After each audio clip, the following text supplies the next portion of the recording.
gentlemen, introducing your host from the birthplace of extreme, Philadelphia, Pennsylvania, weighing in at, well, an average weight for a person of his size, Sean Bell Wilbur. Hey, ladies and gentlemen, welcome back to another episode of the Barry the Booking Podcast, Wrestling Podcast. My name is Dell. That is Devin. We are doing this thing once again. How are we? Doing great. Can't complain. Getting Yeah. ready for the big day. Yes. So there's some things at play here. The big day we allude to. So, ladies and gentlemen, just throwing this out there. This episode ain't gonna be a long one. Nah. We're not at all. We're here for hopefully a good time, but not a long time. We have got to get Devin prepped and ready for a big day tomorrow. Want to explain to our people out there what it's definitely not a joyous occasion, but what the occasion is. The easiest way to put it, I'm going under the knife. They're going to cut a chunk of my eye off, stitch a new piece on, and I'm going to be back in the mix. Brand new eyeball pieces. Yes, yeah. Nice little... Yeah, a rebuild and a redesign of sorts. So Yeah, I've been blind my entire life, and the eye issue I have, it's got to get fixed. So yeah, I can see. Can't see anything now. Yeah. You definitely need to be able to see things. So Yeah, it's getting. yeah. Yes, it's Okay. Yeah. It's not getting better, but it'll be better. It'll be better. Yeah, It'll be better. It takes 2 years to heal. Yeah. So he will officially be on the road to recovery after tomorrow. So we're in prep for that. We got to make sure he can get everything that he needs to get done before the big day, which means you got a curfew of being able to eat and all those things like that. So we're gonna make sure we get him in and out of here, but not before we give you the greatest professional wrestling podcast segment in the history of professional wrestling podcast. I am talking about AEW in a nutshell. That is to come in just a few short moments. But what we are going to do first, we had Saturday night's main event last night as we record on our classic Sunday. We had Saturday night's main event that we had it, and before we get to the happenings on Saturday night's main event, what were your thoughts on it? It got good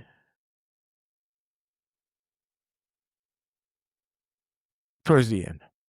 It wasn't a horrible show. It wasn't the worst Saturday night's main wasn't event we had. No. Yeah, it wasn't horrible. Don't get me wrong for that. But I was not. The ending was great. The shenanigans at the end of the show, that's what maybe was like, oh, all right, I'm on board. Yeah. This was Saturday night's main event from Madison Square Garden, home of the NBA champion Knicks, and they made sure that you knew this the entire night. But I mean, which we didn't need. We didn't, but it's what they do. From wrestlers' attire colors to the main event segment that we'll be talking about in a little bit. But yeah, no, we were definitely in MSG. So let's start Saturday night's main event and start this podcast off with the WWE Women's Tag Team Championship match. This was Paige and Brie Bella defending the titles against Fatal Influence.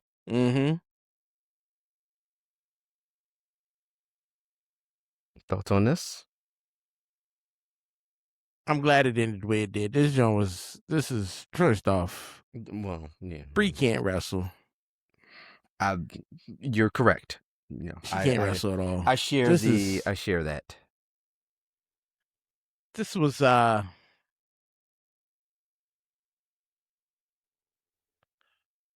good transition to get Paige and Brie out. Mm-hmm. WWE realized that while Paige isn't the issue, No, the Bella is. the Bellas have always, if you ask me, the Bellas have always been the issue. But so it was great that you're giving these. I'm not saying newcomers, but pretty much you giving the up and coming, the new talent on the roster. What do they call? What is it? What are their names? Phelan and Fallon Henley and Laney Reed. It's good to give them. I'm happy for them. Yeah, it's cool. Brie and Paige weren't doing nothing. You know what I'd like? I'd like to. I'm just shooting a little far ahead here and skipping the line to SummerSlam. We have a women's interim ladder match situation going on due to Rhea Ripley's injury, and she won't be able to be ready for that. So we're gonna have a 5-women ladder match. Why not? It's interim. Why not just have JC Jane win the interim women's championship and just give Fatal Influence all the titles? I liked Fatal Influence since they they came in hot. That was I think that was one of the best main roster debuts in a long time that we had from them debuting on SmackDown and, with their attacks and just getting on TV, getting in matches, getting their names out there. And why not? Why not? See, here's the problem. I don't want to get this Chelsea Green looking like any props. Oh, well, hey, man. Nah. No? I'm all right. No. I'm all right. I mean, and it's it's a ladder match, so it's not like you don't have to be the most dominant person. You just have to be in the right place at the right time in order to win it. And the people would love to see Rhea come back and put this person who they may not feel deserves this in their place. I get it. But you're not with this. But I'm not on board with this young lady. Okay, that's fair enough. Just, no. Okay. All right. Taylor, go back home. Go back to Florida, please. Look, I'm gonna call you by your real name. I believe in you, JC Jane. I don't. I don't. She did great work. Like, she wasn't horrible there. Yeah, I just don't. I think here's the thing: the 3-man groups like this with women have never been. WWE they don't treat them well. No, I mean it did work in NXT with Toxic Attraction. Which she was a part of, her Mandy Rose and Gigi Dolan. She is now in the Mandy Rose role, essentially being the leader of this group now. And, she's like the solo act, and Fallon and Lady are the tag team in this. So, just, give her a full circle moment. Let her be, I mean, it happened in NXT with, with Fatal Influence, which is, I think, why it was so well received. And they just kind of took that momentum that they had in NXT and just placed it on the main roster, and it worked out great, so far. So, but you might as well just call Lola Vice up and have her win. Yeah, I don't even know if Lola Vice wrestles. Yes, a lot. That's right. You're not a big NXT. Not a big NXT guy. You gotta have the right features for NXT. Lola Vice has the right features. She does she? Yeah. Let me see what Lola Vice. What is Lola Vice? You've seen her. I know you have. If you've watched NXT. Oh, that's Lola. Yeah.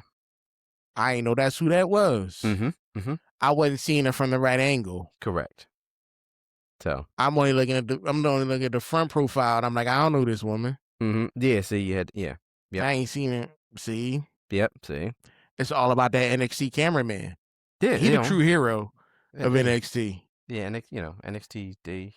Oh yeah. Yeah. Get rid of these knucklehead people out of the WWE, and let's call up some of these talented young ladies. Yeah. Yeah. Why not? Like, what are we doing here? What are we doing? That's a good question. I mean, we're off to a good start because we got the tag team titles off of Paige and Brie Bella. Brie Bella, most importantly, at the end of this tag team match. It was, some would say, first of all, how did referee not see? That was like the most in your face, blatant. It's Jessica Carr, though. I digress. It's Jessica Carr. She picked favors. She chose not to see the blaring JC Jane shortcut. But we do have new women tag team champions, and it is Fatal Influence. And I'm happy that we don't have to deal with the Brie Bella Page thing anymore. So that's good. That's good. And thanks for, I'm blaming Brie Bella for Fallon Henley's bloody face as well. So yeah, there was a lot of people getting busted in the face in this joint. Like, this year, and we're gonna talk about that. But yes, ooh. Yes, that was a little crazy. Next up, we had the no disqualification match. This was Danhausen versus J.D. McDonough. Thoughts on Danhausen versus J.D. McDonough?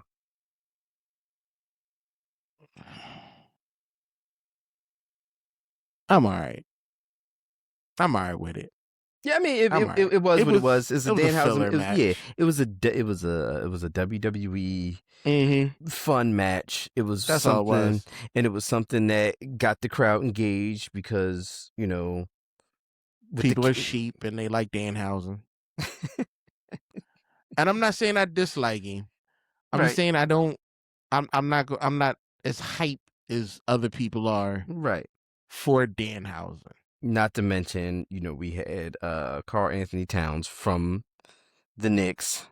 Whoever he is.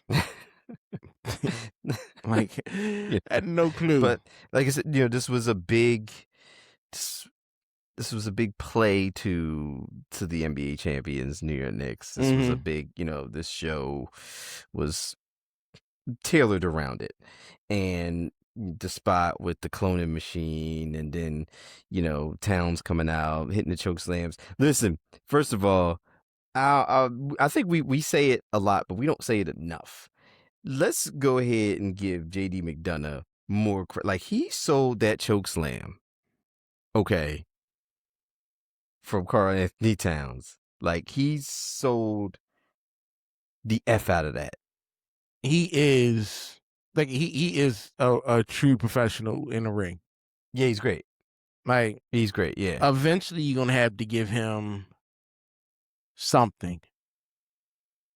Yeah. So yeah, there's the NXT stuff with when he was the cruiserweight champion and all that. That stuff was great. But yeah, you're gonna have to stop playing with the ball. Yeah. No, he's fantastic. He's fantastic. On to the next. Speaking of people getting busted in the face,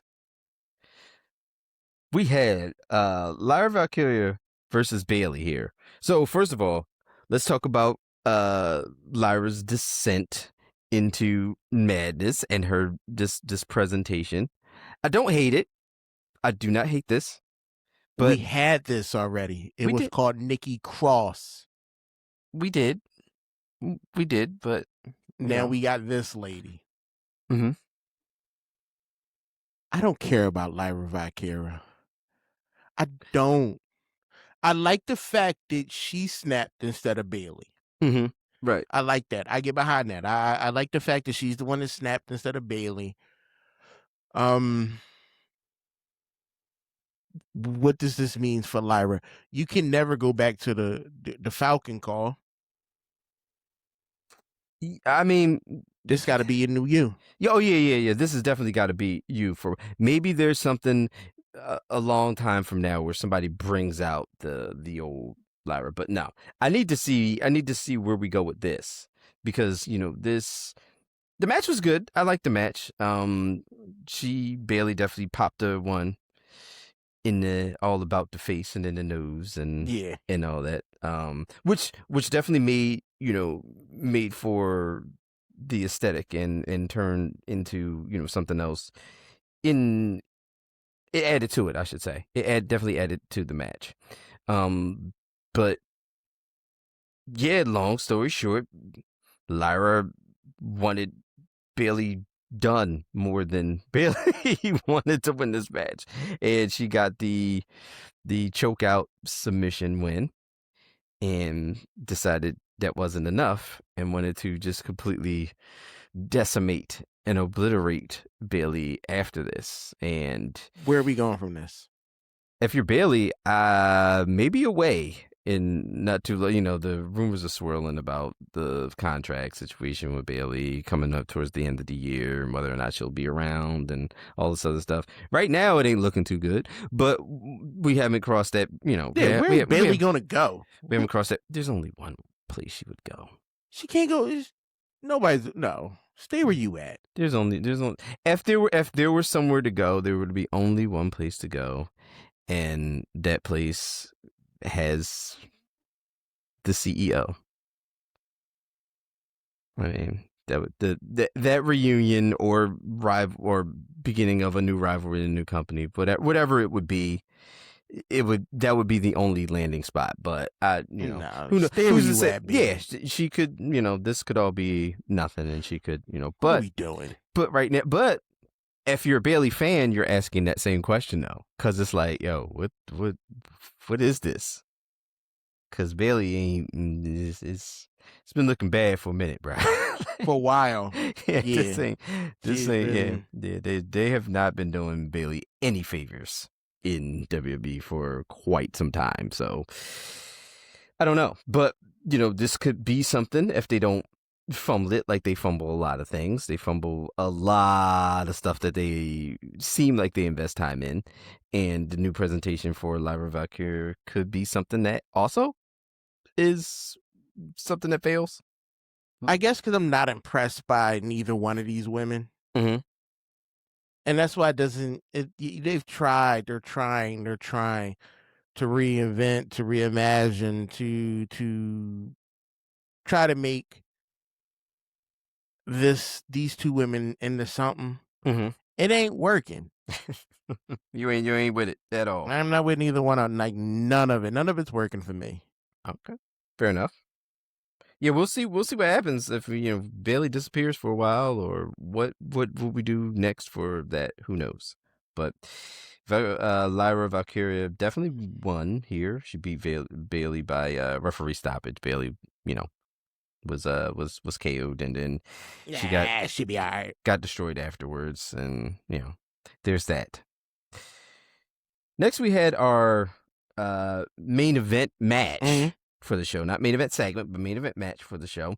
This was Cody Rhodes and CM Punk versus Gunther and Sami Zayn. Now, if Gunther and Sami Zayn won this match, they would have been added to the already set CM Punk and Cody Rhodes main event for SummerSlam for the WWE Championship. Cody Rhodes and CM Punk obviously were fighting to win that, so it would remain a one-on-one match between those two.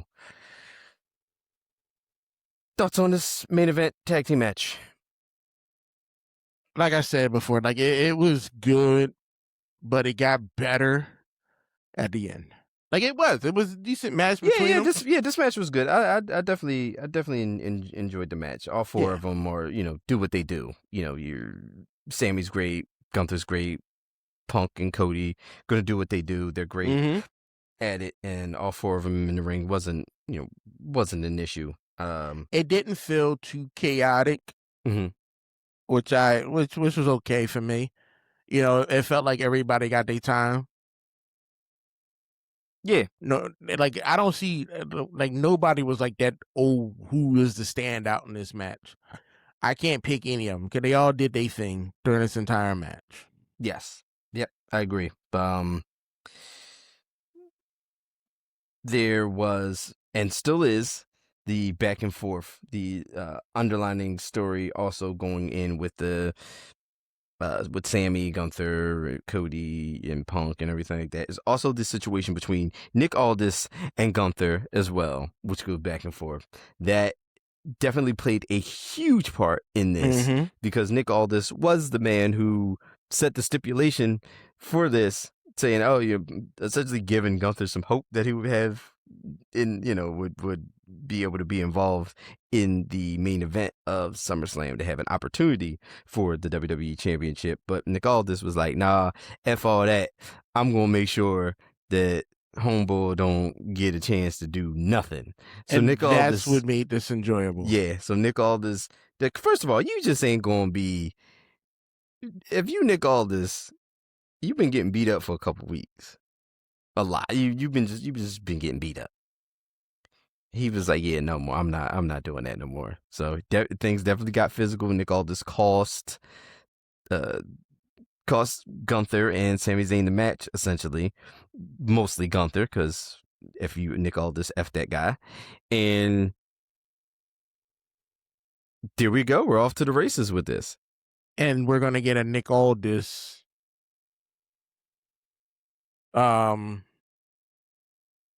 Gunther match. We should. Yeah. SummerSlam, we should have Nick Aldis and Gunther. Like that should be a thing. And I would be looking very forward to that. Like I said, I always like Nick Aldis in ring, and I feel like if there's going to be a match to be had, Nick Aldis and Gunther would be a really, really, really good match to have. So, but who's winning? That's the question. I feel like they're going to give it to Gunther, but I would prefer Nick Aldis to win. But it's like, where do you go from there? If Nick Aldis wins, then like, are we transitioning from GM to wrestler now, or no? You just solidifying the fact that you still the boss. Yeah, I mean, yeah, but I don't know. You need to be listening. Right, yeah, that we could do that too, but yeah, I don't know. That's definitely something I'm going to be watching that has me intrigued. Like the potential and the hope to see Nick Aldis have a official match for SummerSlam. That's something that I want to see. So I will be following that. Yeah, I want to see Nick Aldis and Gunther. And here's the thing: you can have a no contest. You can have no winners in that match. You're just going to be excited to see them two in the ring. You can stretch it out. I mean, SummerSlam is a lot of people are preconditioned to want the definite outcome in those matches at SummerSlam. But a match like that, you could look. You got SummerSlam is, you're building this essentially. You got a 2-night SummerSlam, building it like WrestleMania. So there's more stake and more investments in other matches. So you could potentially have room to do something like that in a match like this, a no contest. So, I mean, wouldn't be off the table, but there's that. Then we had this last segment. This last segment was Roman Reigns and the NBA Finals MVP Jalen Brunson. Who? Listen, this is a very Nick heavy show. They're in Madison Square Garden. Knicks just won the championship. And the Danhausen thing just co-aligned with all of that, with the uncursed situation. So, WWE and NBA at this point, if you're WWE, you got to capitalize on that. Even though I didn't even know they won. We're doing... Devin's not a sports guy, ladies and gentlemen, but that whole thing just made sense to do all that. I get the segment here with Roman and Jalen. This probably was painful a little bit for you to watch because I'm sure you didn't care. No, it's not that I didn't care. Oh, yeah. Well, they did the whole acknowledge thing, Roman definitely sold the fact that, it was OTC and MVP in the ring. He presented Jalen with a championship title of his own. Then we get the interference. We get Seth Rollins' music drops. Although we don't get Seth Rollins, we get the counterpart, and we've seen this play out on WWE TV before, so it's not like this is the first time we've seen this. But we had Tyrese Halliburton come out with steel chair in hand. Him and Jalen have a stare off, which brings Seth Rollins into attack Roman from behind. He's going to curb stomp him on the chair. Jalen cuts it off. Roman gets back up. And they send the crowd home happy after a spear. No, this wasn't it. This did nothing. This didn't move the needle at all. No, this didn't. This was did straight nothing for money you. grab. Oh yeah, this one was for New York. This one was for Madison Square Garden. This one was definitely for that. That's all this was. And I get it. You trying to give the fans a little something, give them something to look forward to, but y'all just giving away belts like they don't mean nothing no more. Everybody got a belt. Everybody who show up on the show. Everybody get a belt. Gets a belt. Roman had a chance to hold the trophy over his head, which he seemed pretty excited about. I'd have dropped it. I'd have dropped it. But yeah, I mean, that was Saturday night's main event. Which was, like I said, it wasn't a bad show, but it wasn't nothing. Yeah, it wasn't a bad show. You had 4 matches,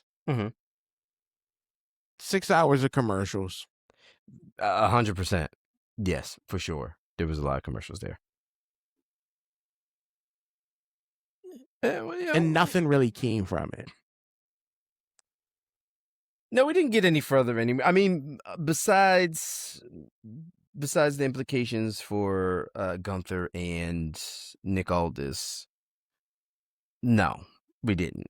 We have yet to see what happens with Lyra and the Bayley situation, but I'm thinking that the Lyra Bayley situation is over, and we're going to see where Lyra goes from here with this. I don't know.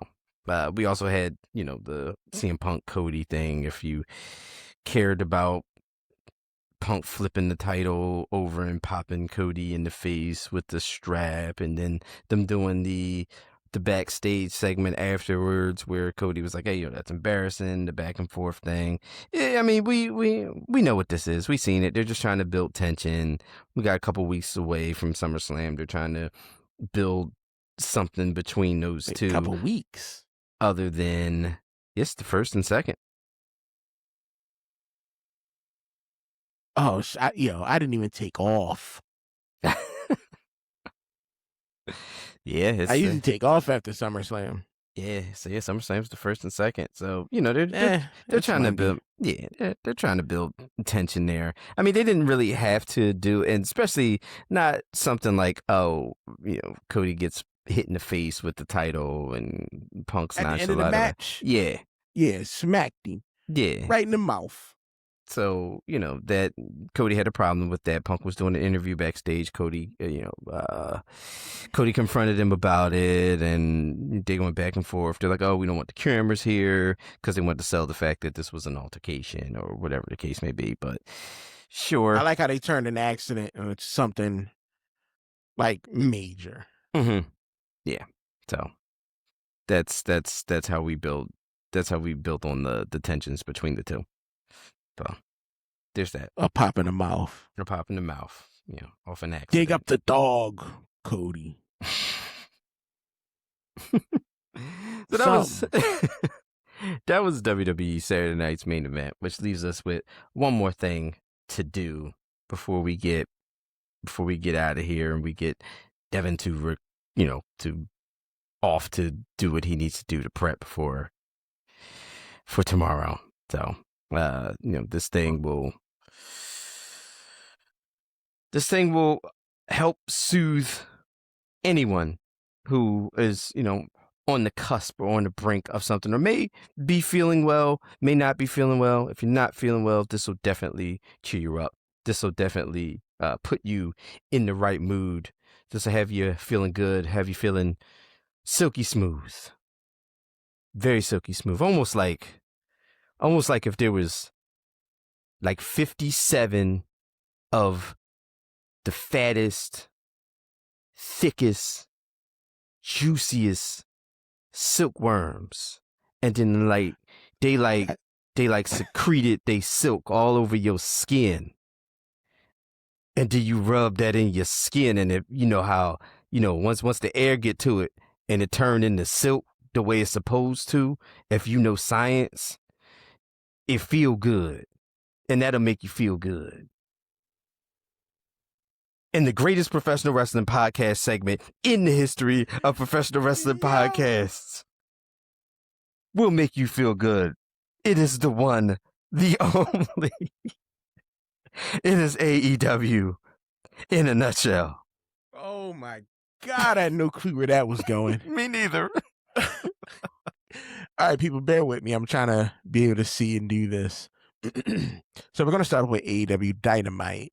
This week's AEW Dynamite continued to build towards redemption and All In with title matches, big promotions, and several important storylines. The show opened with Christian Cage and Coop successfully defending the AEW World Tag Team Championship against Wheeler Yuta and Daniel Garcia of the Death Riders.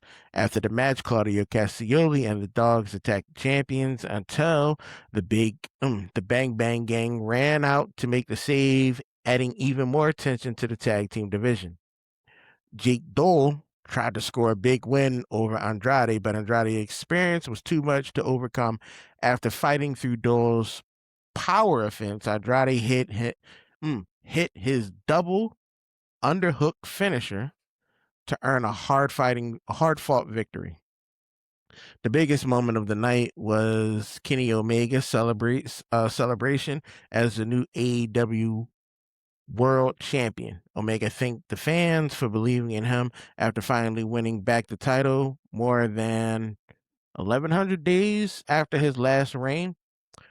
Will Ospreay came to the ring to congratulate Omega and share his excitement for the championship match at All In. The celebration did not last long, though, as TNT champion Kevin Knight interrupted and demanded the world title match MJF had promised him. Omega challenged Knight to stop relying on the Don Callis family and prove he could succeed on his own.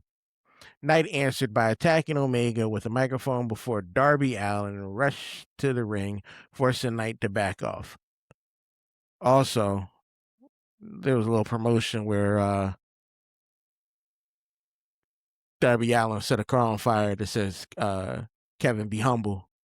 Fire department had to show up. Yeah. Next, Bandito and Brody King, now known as, well, they've always been known as Brodito, defeated Aaron and Nick. Whatever. Kyle Fletcher then defended the AEW International Championship against Commander. In an exciting match, after the win, Fletcher tried to remove Commander's mask, but Takeshita rushed to the ring looking for revenge. Okada soon joined the fight, hitting Takeshita with a Rainmaker before Bandito cleared the ring, leaving the international champion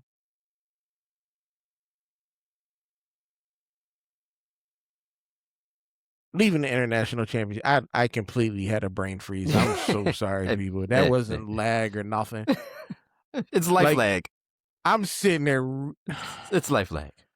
Man, put Mitch McConnell on y'all.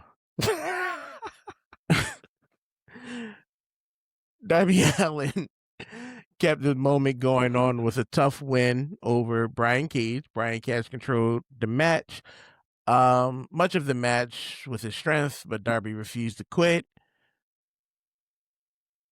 the back-to-back coffin drops Yes. in this match, it was crazy. Darby Allin's not going to have a spine in like 10, 15 years. Yeah, no, he's not long for. No. Before the match, Jon Moxley confronted Kevin Omega backstage, hinting that the Death Riders still have their eyes on the AEW World Championship. The main event features Mercedes Moné teaming up with the women's tag team champion Divine Dominion against Will Nightingale, Maya World, and Hyan. Mm-hmm. That Sure. right? Sure. Close enough.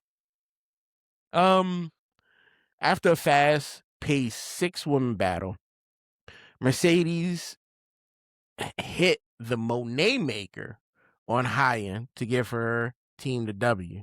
The victory gives Mercedes and Divine Dominion important momentum as the women's divisions continue to build towards redemption and All In.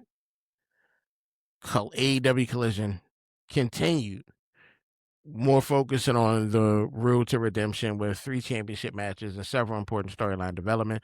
The show opened up with Jack Perry defeating Nick Wayne in a fast-paced match between 2 rising stars, even though Jack Perry is not a rising star. No. just to let y'all know. Yeah, no, he's not.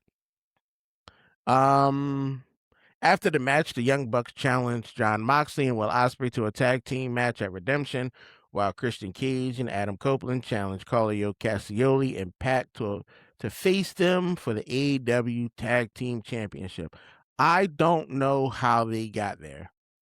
I'm going to be honest. I have no clue how Pac and Claudio gets a tag team championship. Then you got teams like that are like winning matches constantly, like that are on fire, that are doing stuff, and like the Young Bucks should probably be getting a tag team title shot before. Like somebody should be getting, but not these 2 guys. No. The first title match of the night was Kevin Knight successfully defended the TNT Championship against AR Fox. Fox nearly pulled off the upset with several impressive high-flying moves, but Knight stayed in the control and won with the UFO splash. After the match, Knight warned Darby Allin that he plans to defeat him on Dynamite before moving on to challenge Kenny Omega for the AEW World Championship at Redemption. The Don Callis family stayed strong as Jack Dole, Brian Cage, and Hector Cero. That dude. Yeah, same. They Close beat enough. Gino, Tom, and Nick in a 6-man tag team action. There's nothing to say about that. Your name is Gino, Tom, and Nick. The conglomeration ran out the ring after the match to stop another attack, keeping the rivals with Don Callis' family alive. Will Ospreay defeated his longtime friend, Adam Brooks. Didn't know they were friends. And a match that became more personal as it went on. Brooke used every trick he could, but Ospreay fought back and forced the referee to stop the match after a brutal attack. But earlier in the show, Jon Moxley also accepted the Young Bucks challenge, making it clear that the Death Riders are ready for redemption. Ring of Honor Women's World Champion Athena quickly defeated Ava before the Brawling Birds, Jamie Hayter, Alex Windsor, earned an easy win over Tara and Kyla. Nobody cares about them. Tommaso Ciampa followed with a hard-fought victory over Myron Reed before challenging Chris Jericho to a no-holds-barred match at Redemption. Why do I like Tommaso Ciampa and Jericho going at it? It works, doesn't it? This is I know. Yeah. I'm liking this. I like the fact that Tommaso Ciampa looks like a monster. Yes. And Jericho looks like somebody's dad. And Jericho be holding his own. It's like it's amazing. It's amazing where some landing spots can do for other people. Like Ciampa in AEW is what we needed. Yes. So backstage, Mark Davis attacked Andrade to send a message before the AEW National Championship match. Mercedes Moné then addressed the fans, saying it does not matter if Tekla or Willow Nightingale wins at Redemption because she plans to become AEW's Women's World Championship at All In. Later, the Young Bucks confronted Christian Cage and Adam Copeland backstage, adding more attention in the tag team division. Ring of Honor World Champion Bagdito successfully defended his title against Adam Priest. This is a great match. This is yes, yeah, great match. Yeah, Bandito's amazing. Like he just cooks on all cylinders. Yeah. In the main event, Shibata should in the main event retain the TBS championship against Queen Hikaru Shida. We'll get there. Hikaru Shida. That's 2 words? Yes. Or 1 word? It's 2. It's Hikaru Shida. Hikaru Shida. You saying it like it's 1 word. I'm saying it too fast. Sorry. Hikaru Shida. HS. Shida used the ropes for an extra leverage to seal the victory before attacking Aminata with the kendo stick. After the match, Maya World ran in to make the save, and it was announced that she will challenge HS for the TBS championship at Redemption. That's AEW in a nutshell. That was AEW in a nutshell. I'm telling you, we might. I don't know. I'm thinking about making the segment where where we just we go over some. we'll mess around with it. We'll figure it out. I hear this stuff all. I'm watching it and I'm still pronouncing it wrong. Yeah. Like Hector Cedio, Herrecio. What's his name? Hechicero. I'm gonna have to write it out phonetically. Yeah, because I'm but I be like Coop. Yeah, the stuff that I want to say. Yeah, like yeah. Cope. Yeah, Cope.